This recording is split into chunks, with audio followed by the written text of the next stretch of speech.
Un saludo para todos los inscritos en el Congreso y que nos acompañan en esta ponencia. Mi nombre es Zulma Cruz de Trujillo, soy nefróloga y trabajo en el Hospital Nacional Rosales. Agradezco la invitación al comité organizador del Congreso de la Asociación de Nefrología e Hipertensión Arterial y hablaré sobre la fisiopatología de la anemia en la enfermedad renal. Los contenidos que abordaré es la historia, definición, epidemiología y los mecanismos fisiopatológicos involucrados en la anemia renal, como aparece en muchos textos. Como sabemos, la anemia es un signo clínico distintivo de la enfermedad renal avanzada y así lo describió el Dr. Richard Bright en 1836, quien evidenció que el color saludable se desvanece en pacientes con enfermedad renal crónica. En 1839, Sir Robert Christensen encontró que en los pacientes con sangrados activos, así como los que tenían enfermedad renal crónica, tenían una reducción de una sustancia llamada hematocina que posteriormente se le cambió a hemoglobina. En 1906, Paul Carnot y Clotilde de Flandre en Francia exsanguinaron a unos congresos y tomaron sangre y posteriormente esa sangre la transfundieron a conejos sanos y observaron un aumento en la producción de glóbulos rojos. Ellos dedujeron que se trataba de una sustancia a la que denominaron hemopoietina, que posteriormente pues se cambiaría a eritropoietina. En 1989 se aprobó la eritropoietina recombinante humana, pero antes de esto el tratamiento prácticamente era con esteroides anabólicos, el manejo de la anemia en el paciente con enfermedad renal crónica avanzada. En el 2001 pues se aprueban los péptidos miméticos de eritropoietina como darbepoetina, cera, etcétera, y en el 2019 recientemente se ha aprobado los factores inductores de hipoxia. Anemia, como lo establece la Organización Mundial de la Salud, es igual que para los pacientes con enfermedad renal crónica. KDIGO establece que va a haber anemia en mujeres con hemoglobina abajo de 12 gramos decilitros y en hombres abajo de 13 gramos decilitro. Es normocítica, normocrómica, hipoproliferativa, ya que se modifica con la altura, con la raza y con la condición de tabaquismo.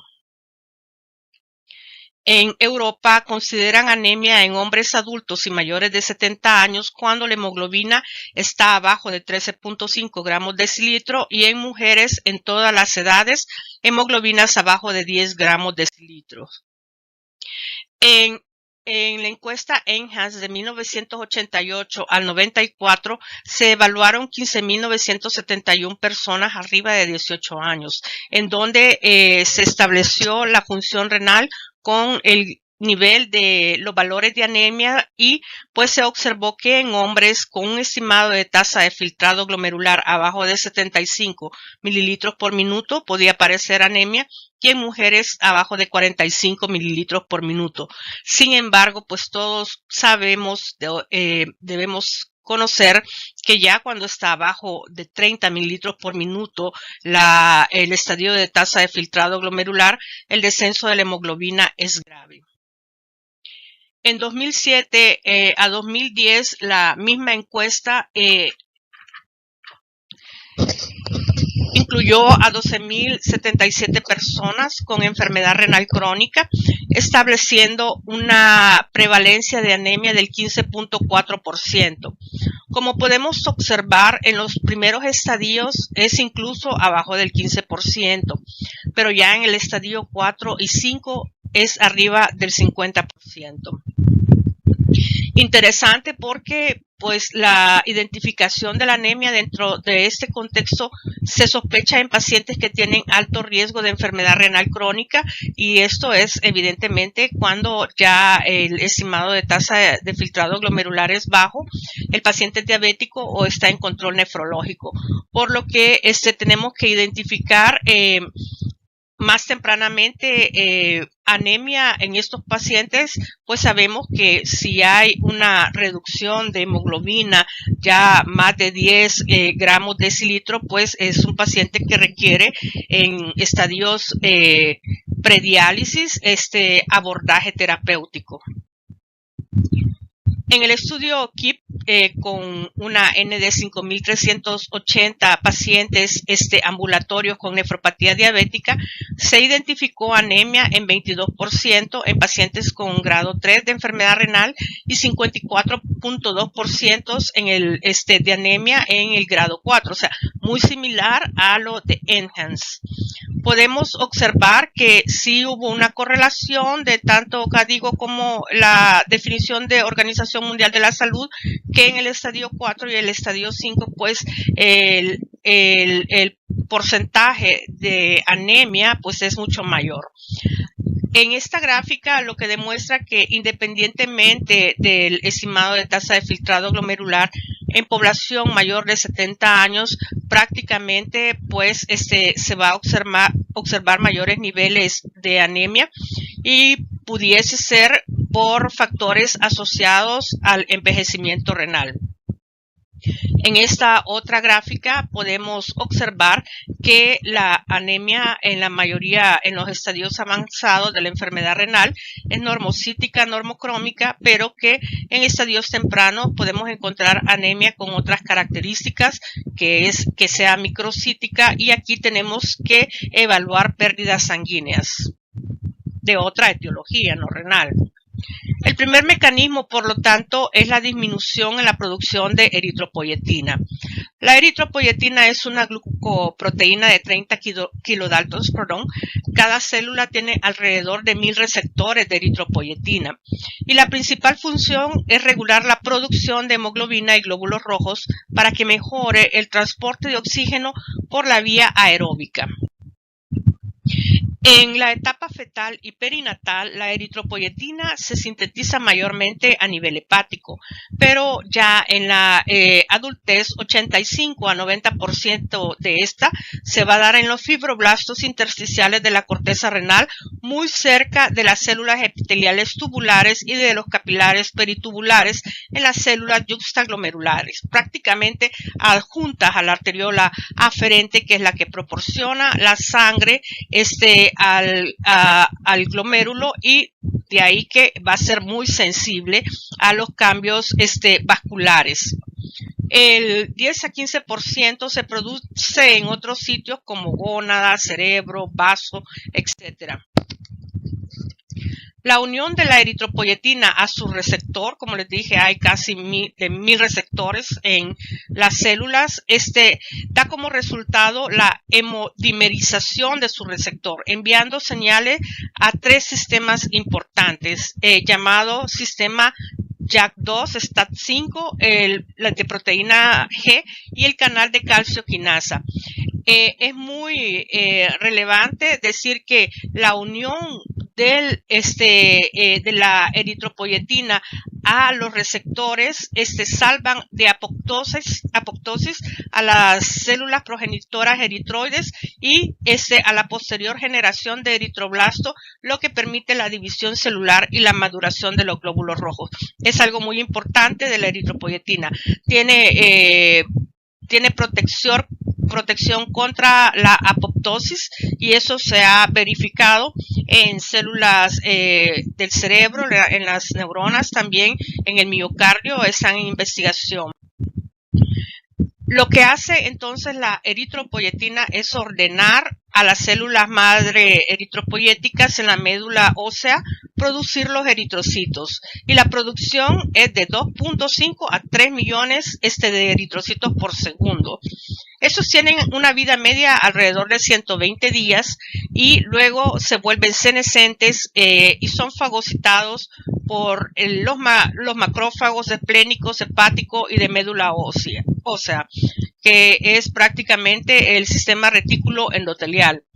Como vemos, en las unidades formadoras de las colonias eritroides están los receptores de eritropoyetina, y de ahí pues van a dar una gran cantidad de señales para que se den los proeritroblastos, los eritroblastos, que son en donde prácticamente se forma la hemoglobina. Posteriormente, se van a los reticulocitos, donde se da una cantidad de fagocitosis para que estos casi se le liberen como microvesículas los eritrocitos a la circulación. La síntesis de hemoglobina, como dije anteriormente, se da en los eritroblastos, en donde prácticamente llegan grandes cantidades de incorporadas de hierro y se unen a la síntesis del hemo. Hay gran cantidad de hemo producida en los eritroblastos que se incorporan rápidamente a la hemoglobina.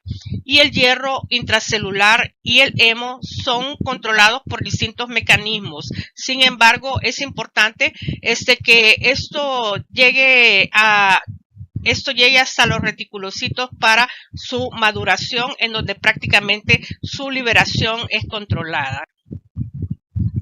La anemia va a reducir los niveles de eritropoyetina a nivel renal, a pesar de que la hemoglobina sea crónicamente baja, ¿verdad? Entonces, y esto es importante por los mecanismos de los que hablaré más adelante. Hay prolongación de los tiempos de maduración de los glóbulos rojos a más o menos 2.5 días. Como mencionamos, a pesar de que se reduzcan los niveles de hemoglobina, la eritropoyetina se tendría que continuar formando, pero en la enfermedad renal, debido a que es el órgano productor, pues esto no se da, ¿verdad? Y esto se debe a que el riñón pues tiene colonias de células a nivel renal que producen la eritropoyetina, y también pues hay una cierta liberación de eritropoyetina hepática, pero cuando en el riñón ya se da la enfermedad renal avanzada, en donde hay fibrosis, etcétera, vemos que estas colonias productoras de eritropoyetina a nivel renal pues se ven reducidas. Y lo mencionaba porque hay otros reguladores celulares, y estos son no derivados de las células de eritropoyetina y son factores inductores de hipoxia. Esto lo traigo a cuenta prácticamente para que más o menos se comprenda a grosso modo qué es lo que estos factores inductores de hipoxia pueden realizar. Las toxinas urémicas, que tienen el potencial de modular negativamente los factores inductores de hipoxia. El óxido nítrico en los macrófagos, por lo contrario, estimulan positivamente la producción de eritropoyetina renal. También se ha observado que en la hipoxia cerebral aislada se desencadena la producción de eritropoyetina en el riñón y probablemente sea asociada a estos factores humorales que se liberan del tronco encefálico para modular la producción de eritropoyetina renal. Y es interesante que la producción de eritropoyetina indirectamente a través de las alteraciones en el flujo sanguíneo renal y hepático ha sido bien cuestionado. Y eso se debe a que, a pesar de que haya hemoglobina baja, como lo dije anteriormente, anemia severa, pues vemos que esto no favorece la producción de eritropoyesis, sino que por el contrario están reducidos, y eso se debe a que la presión de oxígeno en el tejido renal se mantiene en condiciones constantes en cualquier situación fisiológica. No se sabe si estos factores inducibles de hipoxia es que afectan directamente a las células con potencial de estimular las células productoras de eritropoyetina renal, o es otro sistema complejo de células que afectan eso. Lo que sí es cierto es que las interacciones no están definidas, pero lo que sí han demostrado es que hay una reprogramación del metabolismo epitelial producida por estas factores inductores de hipoxia que cambian el tamaño del grupo de las células productoras de eritropoyetina renal a través de las alteraciones específicamente de la presión de oxígeno en el tejido renal. Y así es que cuando vemos una reducción del transporte de oxígeno, se manda una señal positiva para la estimulación de eritropoyetina a nivel renal y para que se mande la señal a la médula ósea de producir eritrocitos. Lo contrario es cuando el transporte de oxígeno está incrementado, inhibe la producción de eritropoyetina renal, reduciendo la producción de glóbulos rojos. Dentro de los factores de hipoxia, los más importantes hasta ahora conocidos son el 1 y el 2 y son relevantes porque favorecen el suministro de oxígeno y adaptación celular a la hipoxia al controlar un amplio aspecto de procesos fisiológicos que, además de regular la eritropoiesis, incluyen el metabolismo anaeróbico, la angiogénesis, o sea, la producción de nuevos vasos, el metabolismo, o sea, la oxigenación mitocondrial, el crecimiento y la diferenciación celular. Aunque ambos, factor inductor de hipoxia 1 y 2, corregulan muchos genes, la síntesis de eritropoyetina y el metabolismo del hierro prácticamente están controlados por los factores inductores de hipoxia 2 en el adulto. Estos vías de estimulación de los factores inductores de hipoxia coordinan la eritropoiesis, ya sea estimulando la producción de células productoras tanto en el riñón como hígado, promoviendo la captación y utilización del hierro, alterando el microambiente de la médula ósea para estimular la maduración y la proliferación dentro de las células progenitoras eritroides. O sea, son increíbles todos los procesos que desencadenan estos factores inductores de hipoxia y también la comprensión de estos mecanismos son los que han permitido que en la actualidad sean aprobados para el tratamiento de la anemia en la enfermedad renal. Como vemos, los factores de inducción de hipoxia 2 hacen que se estimule la eritropoyetina a nivel renal y esto va a producir glóbulos rojos en la médula ósea. Aparte de esto, estos factores de inducción de hipoxia favorecen la absorción intestinal del hierro y su transformación para ser liberado al torrente sanguíneo, pero para eso tiene que reducir la exidina hepática y así pues a través de la ferropontina va a liberar la señal para que se pueda trasladar el hierro, ¿verdad? A través de la ferritina y posteriormente pues ya senescentes sean fagocitados por el sistema retículo endotelial. Aquí podemos observar cómo un riñón en condiciones fisiológicas tienen estos niveles o este pool de células estimuladoras de eritropoyetina a nivel renal y cómo bajo la inducción de hipoxia medicamentosa estos se ven incrementados. También el factor inducible de hipoxia 1 tiene sus mecanismos en donde pueden favorecer también a la corrección de la anemia, y es que estos tienen dos subunidades. El factor de inducción de hipoxia 1 está el alfa y el beta.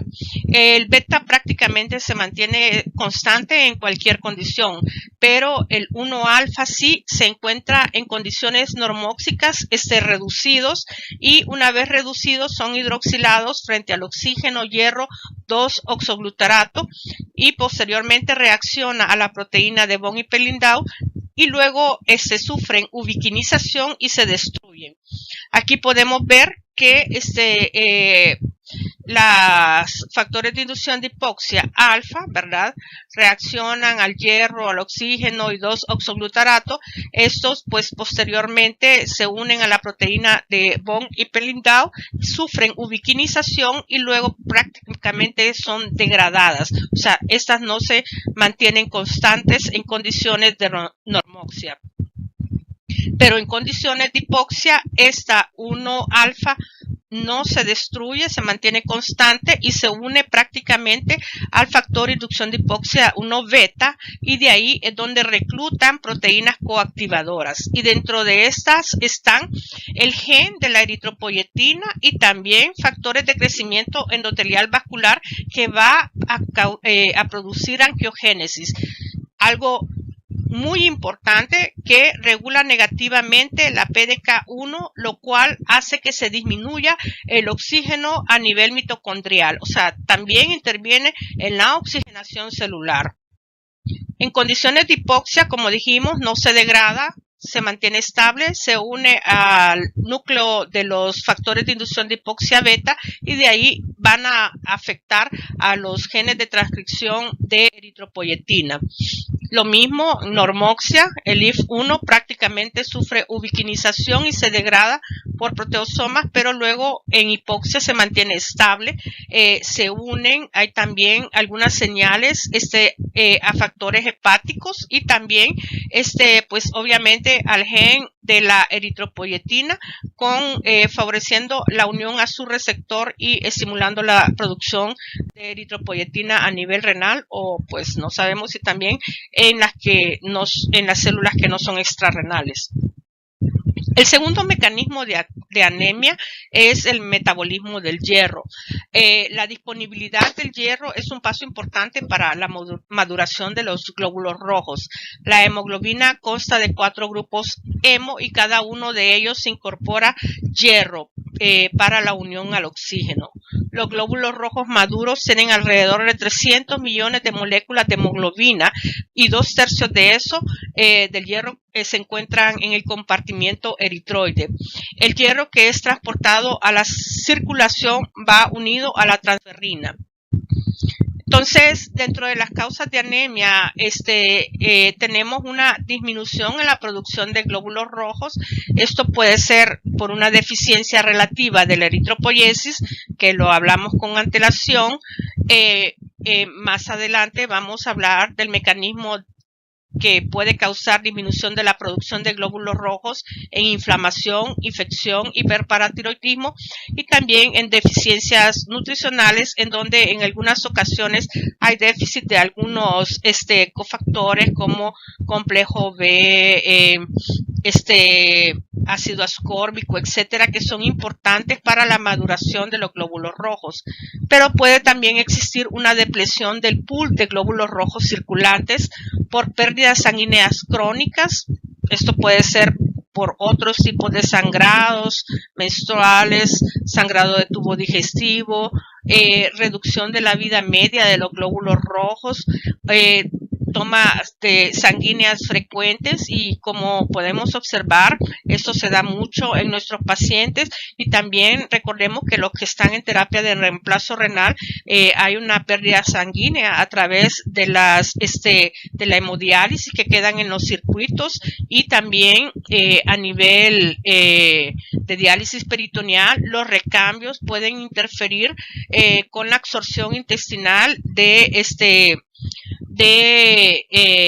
hierro, y pues evidentemente también conocemos que algunas toxinas urémicas evitan que esto sea absorbido de forma apropiada por el intestino. Por eso, pues en estadio 5 se prefiere la reposición parenteral.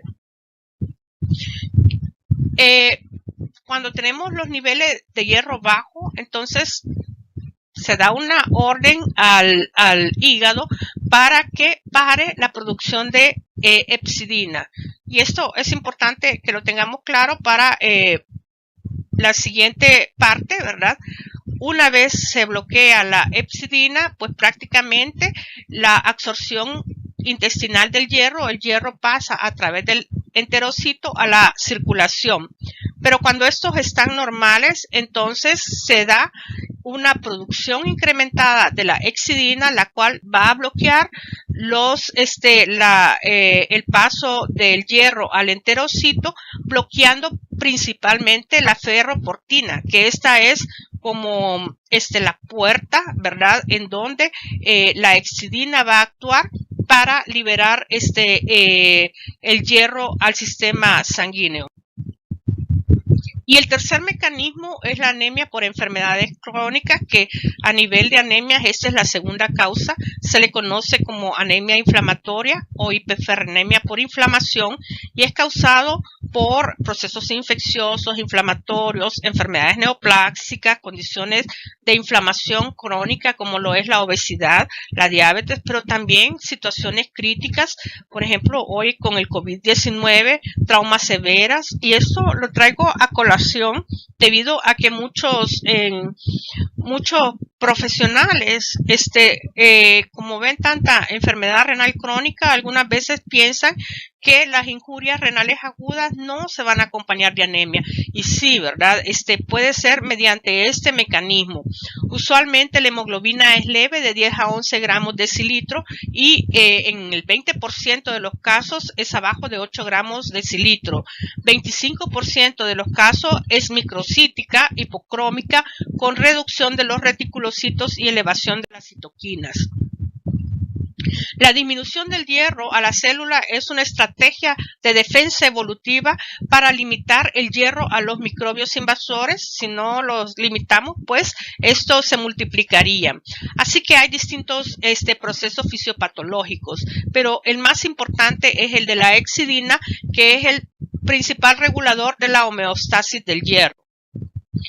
La hexidina es el principal controlador mediante la producción de citoquinas como interleuquina 1, interleuquina 6 e interleuquina 22, pero a la vez la eritropoyetina promueve la eritropoiesis mediante la inhibición especialmente de la interleuquina 1 y el factor de necrosis tumoral alfa.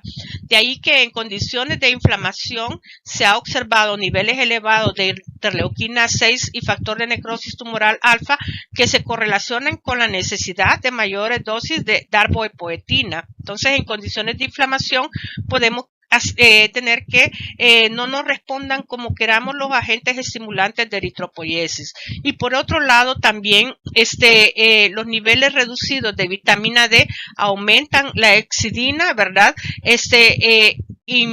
Impidiendo la absorción del hierro, y por eso estas patologías algunas veces coexisten, la disminución de la vitamina D y la anemia. Por lo tanto, es importante también la corrección del estatus de vitamina D, ya que pues evidentemente el riñón es el riñón es el que el riñón es el que da el metabolito activo de la vitamina D. Entonces, en condiciones de infección, inflamación y malignidad, el macrófago va a producir interleuquina 6 y 1B, y esto va a hacer que se aumenten los niveles de hexidina para bloquear la absorción del hierro en el tracto gastrointestinal. Por otro lado, la interleuquina 1B y el factor de necrosis tumoral alfa van a hacer que bloqueen la producción de eritropoyetina renal, y a la vez, pues, evidentemente va a haber reducción en la producción de eritrocitos en la médula ósea. Como dijimos, el hierro sérico va a estar bajo, la transferrina va a estar normal, la saturación de transferrina baja, pero la ferritina puede estar normal o incrementada, ya que, como sabemos, la ferritina es un reactante de fase aguda. Por eso es importante enviar la velocidad de eritrosedimentación o la proteína C reactiva, que se va a encontrar elevada. Entonces, para concluir, son tres los mecanismos en que se da la anemia y la insuficiencia renal. Por la misma progresión del daño renal, hay reducción en la producción de eritropoyetina, lo que va a reducir la eritropoiesis. también ya en estadios avanzados, las toxinas urémicas pueden causar reducción en la vida media de los eritrocitos. El otro mecanismo es las pérdidas sanguíneas por distintas causas. Y el tercer mecanismo, la respuesta inflamatoria que podemos tener, en donde principalmente va a estimular a que el hígado produzca hexidina, bloqueando la absorción del hierro intestinal. Bueno, ha sido un placer para mí y estar aquí con ustedes y espero responder sus preguntas si es que las hay. Un gusto.